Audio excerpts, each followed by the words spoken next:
Thank you, Polly and Kyle and Ali, for sharing those excellent perspectives. And now it is my pleasure to introduce Nathan Thankey, class of 2014, who will welcome our distinguished commencement speaker. Nathan.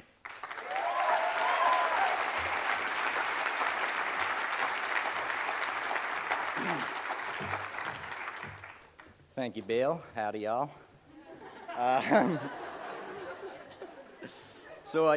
Speaking of failure, I've actually been given the futile task of introducing this year's speaker, Mary Harney, sitting up here on the stage with us.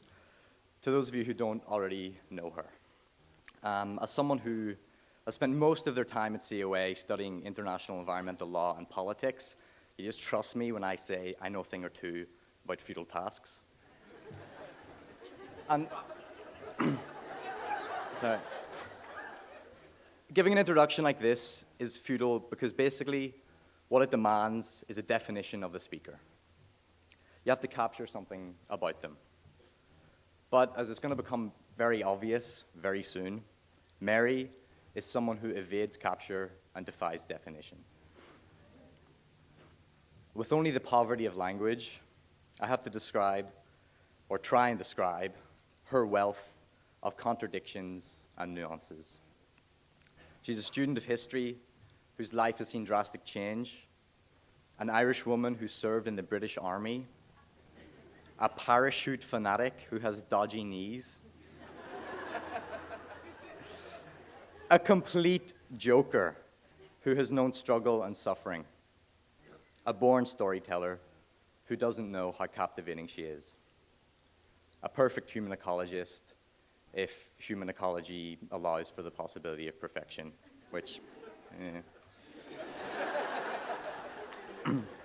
But I suppose I've no one else to blame apart from myself for having to attempt this impossible task, because it was actually myself who led the charge to have Mary be our graduation speaker this year. So rather than just trying to sum up who she is, I think I should probably say a little bit about why I think this class, and indeed this community, is so thrilled to have her speak. A kind of cool thing about COA that maybe you don't know is it's actually the senior class who get to decide the speaker, not anyone else. It's our decision. And when we came to decide a couple of months ago, there was absolutely no hesitation. There was not one iota of opposition to having Mary be our speaker. And what's even more shocking, when it went out to the staff and faculty, there was absolute agreement, which is probably a very rare thing indeed, I would say. Maybe the first decision we've ever made that was unanimous. Mary is exactly the person that we want to lend the sort of grace and goodness to this possibly quite difficult and sort of solemn occasion. I've known Mary since my first week at COA, when she actually demanded that Millard hire me onto her paint crew. I've no experience painting. She used to make us actually paint with our eyes closed. And she said it was faster that way, and we would make...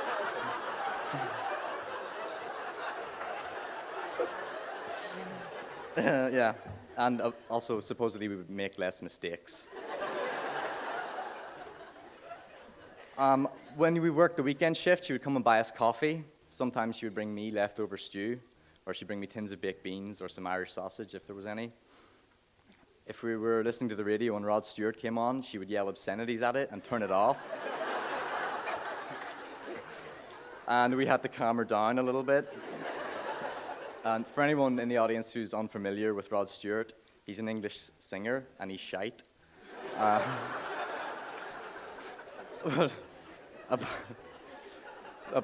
Apart from learning that about Rod Stewart, I also learned a lot of other things over the course of the year, as we painted pretty much every building inside and out on campus.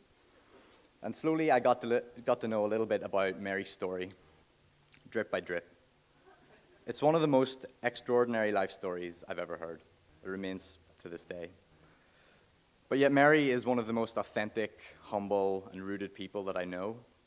Today she's giving the commencement speech, big deal. But tomorrow she'll be sizing up a paint job in Southwest Harbour. You could hardly say the same thing for the other traditional big-name speakers, Paul Farmer.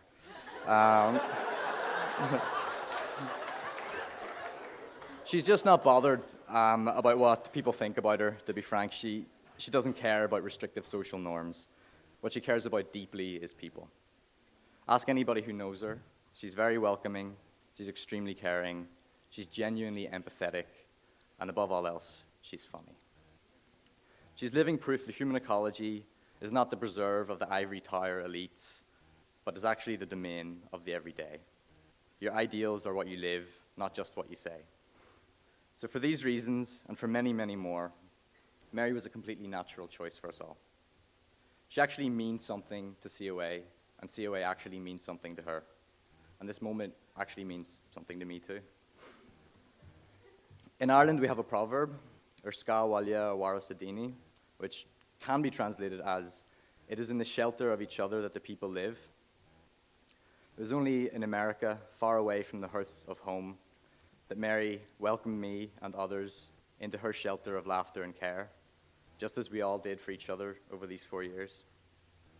And though today marks, at least symbolically, our departure from this crazy community, that shelter is not lost.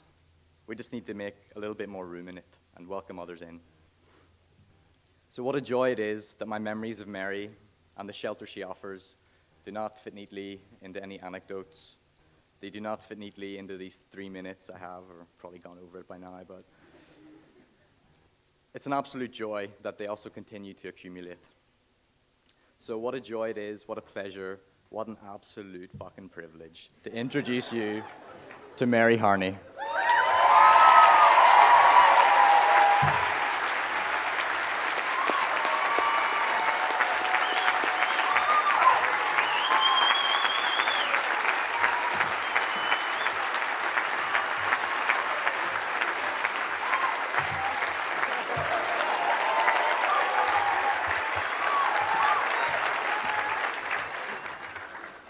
You see how easy it is to rise in the world. All you need is a box.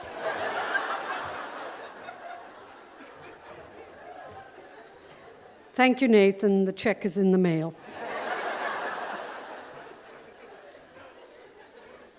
Congratulations to the class of 2014. And before I begin my speech, I would like to keep a promise to the international students that I would say hello from them to their parents and their families. I know you've had 4 welcomes. Hang on, this is the other one. We've already said hi, y'all, to the Americans, and welcome. So let me start. From Belgium, bonjour. From Canada, how are you doing, eh? Or bonjour. From Croatia, pozdrav. From England, hello. Would you like some tea? From Hong Kong, Daiga Ho. From India, Swagatam. From Ireland, Céad Míle Fáilte. From Japan, Yosuko. From Latvia, Sveki. From, where did I go? I'm lost. From Slovakia, Lede Tek Udva za Levik.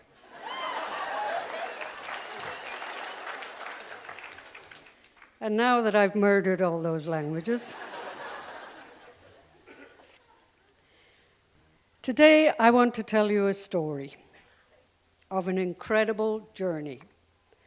Once upon a time, a very long time ago, in a country called Ireland, a 4-year-old girl stood in a courtroom as a judge declared that she was to be incarcerated in the Good Shepherd Convent Industrial School until she was 16. I was that child. My crime? I was born out of wedlock. It was common practice in Ireland at that time that children born out of wedlock were removed from their mothers, and this is how I became a ward of court. While in the industrial school, I and the other children labored for the institution on a daily basis. Some days the labor consisted of scrubbing floors on my hands and knees, or wire brushing gravestones until my knuckles were bloody. Of course, having to spend hours working did not allow much time for education, but luckily, a kind nun had taught me to read by the time I was 5. And as I grew up, I spent every spare minute reading in secret. One day at school, my teacher, Miss O'Donnell, who we called Miss, saw bruises on my face and arms and realized that I had been severely beaten for an infraction of the rules. Miss knew of my love of learning and reading, and she asked me to come up to her desk. Very quietly, she told me that reading was a way to take my mind elsewhere when I was being beaten. All I had to do, explained Miss, was to remember a story I had read and imagine that I was a character in that story. Miss explained one more thing about reading, that being able to read meant that one could also teach oneself almost anything. From that day onward, I read every day. I stole books from locked cabinets and bits of newspapers that were used to light the cooking fires and boilers. From the books, I learned the tales of Shakespeare, the lives of the saints, and other myths of Ireland. From the newspapers, I learned about the world outside the institution, at least in part, because torn newspapers don't give you the full story. Not that whole newspapers give you the full story either. But through all of this, I never forgot what Miss told me. When I turned 16, I was released from the institution. I was finally free. The world outside the walls of the only home I had known for the past 12 years was a scary place. And once again, I found comfort in reading books. I discovered these things called libraries, and that I could read for free every day.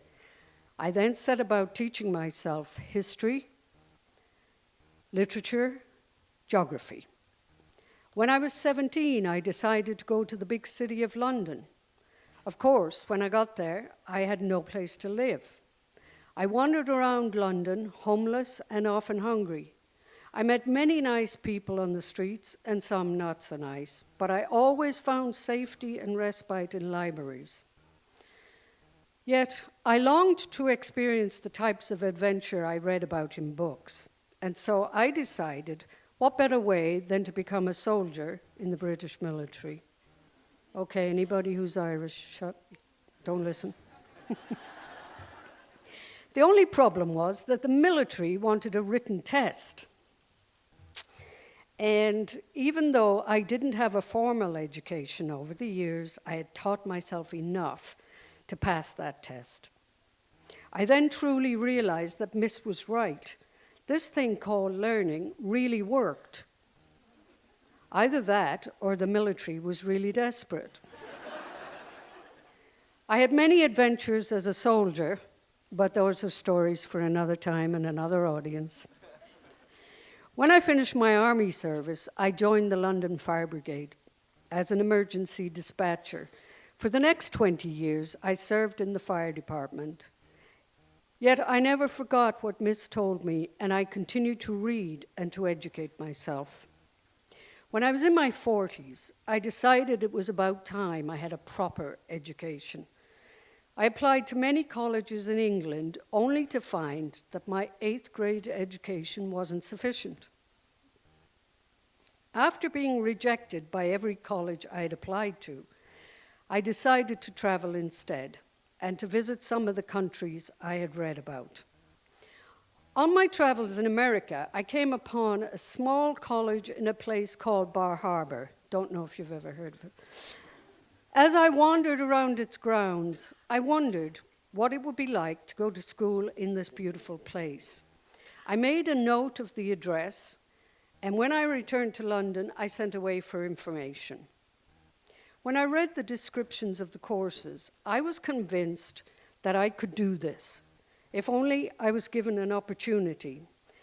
And so I boldly applied to this place called College of the Atlantic, and to my utter amazement, I was invited for an interview. The COA admissions team saw what all those other colleges could not, that I was much greater than my 8th grade education. I was a testament to a life full of rich experiences.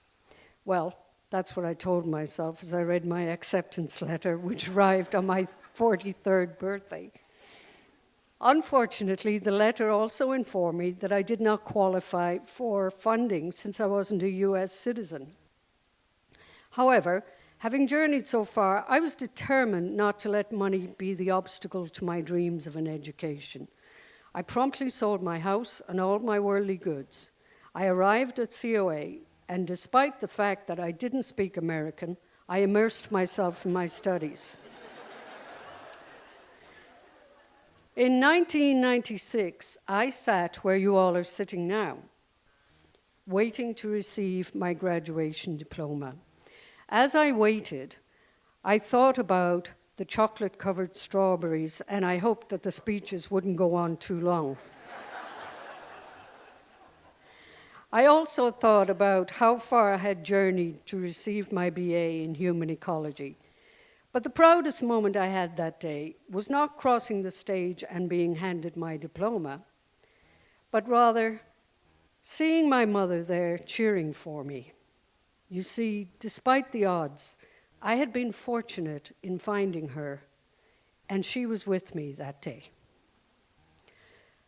Like all of you, I had received an education that was beyond my wildest dreams. It was a holistic experience that engaged every bit of my curious mind and my humanity. I had learned a great deal from books, but at COA, I learned to be vulnerable, to ask for help, and I learned to cry, mostly about my grades.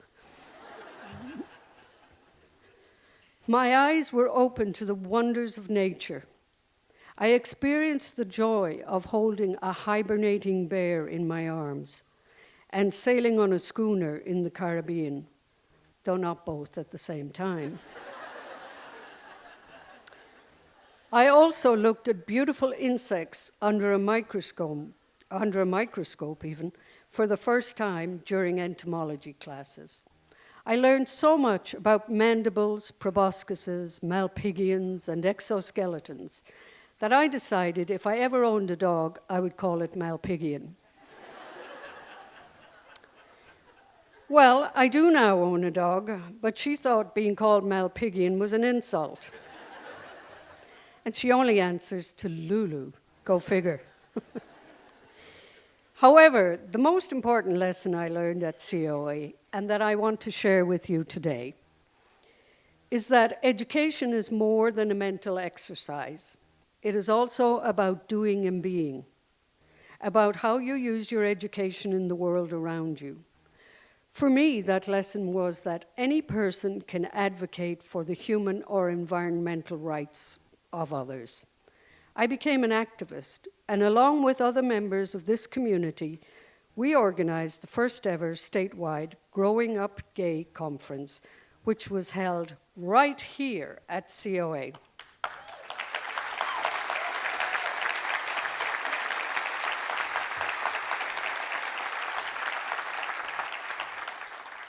We also formed peer education groups that went into high schools and taught HIV/AIDS prevention through the medium of art and theater.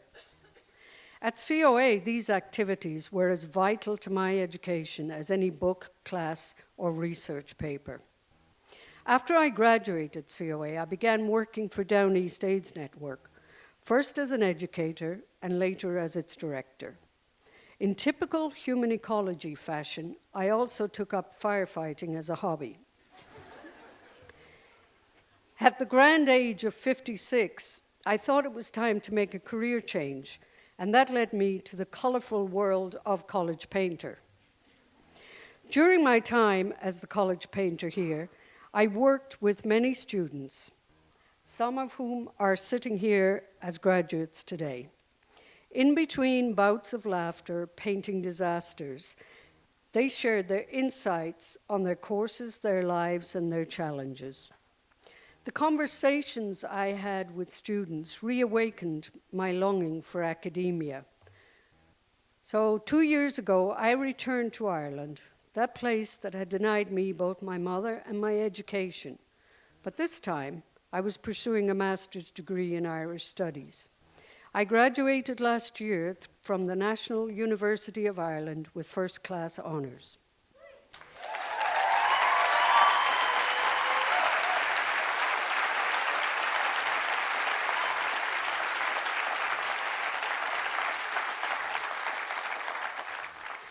Some of you may think that my life has been hard at times, but I like to think of it as being full of wonder, beauty, and passion. I think a great deal about the times when someone had faith in me, in my abilities, my intelligence, and in the promise of my future.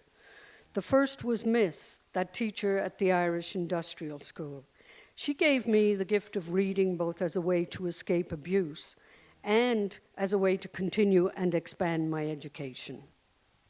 She would have been proud that when I graduated from COA in 1996, it wasn't just with a BA in human ecology, it was also with a teacher's license. The second someone to have faith in me was not a someone at all, but a place and its people who took a risk. A risk in accepting a woman with only an 8th grade education. This place, the College of the Atlantic, had faith in my talents and my future. My education here both prepared me for and propelled me toward experiences and accomplishments I could not have dreamed of. And I'm not done yet. I'm now searching for my next academic project. Thank you, class of 2014, for having faith in me and asking me to speak at your graduation. As I look around, I also see all of the people who have faith in you and in your futures, and I'm one of them. As you graduate today, have faith in yourselves, especially in your darkest moments. Have faith in your friends and your loved ones, and even those you know only a little. And have the courage to tell them that you believe in them and their future. But most of all, remember to laugh. Embrace the absurd and have a healthy reverence for the ridiculous. Take it from a fully educated person that the line between tragedy and comedy is a very thin line. Thank you.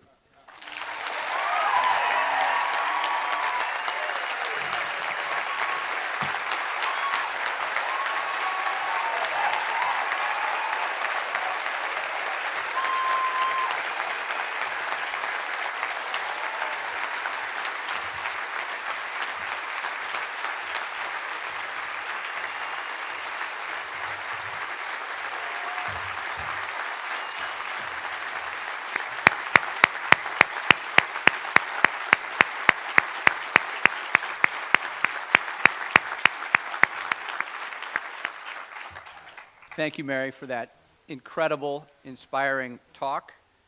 And now it is my great pleasure to present you, to ask you to come back up for a minute, please, so that I can present you with an honorary Master of Philosophy degree in human ecology.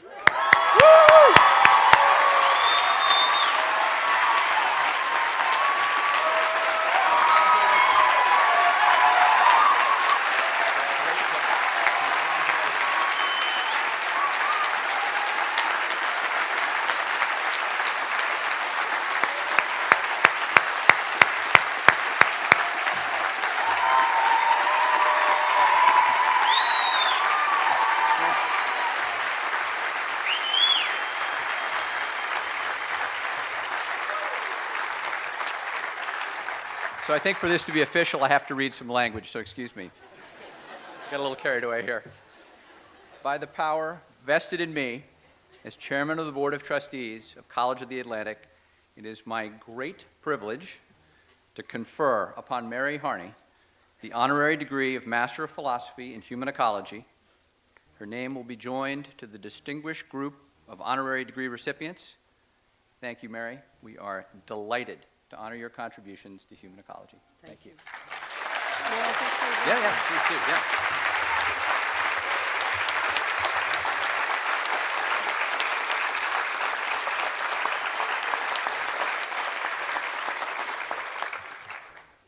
Thank you, everybody. I would just like to say thank you to my companion who has supported me and loved me all the way through this.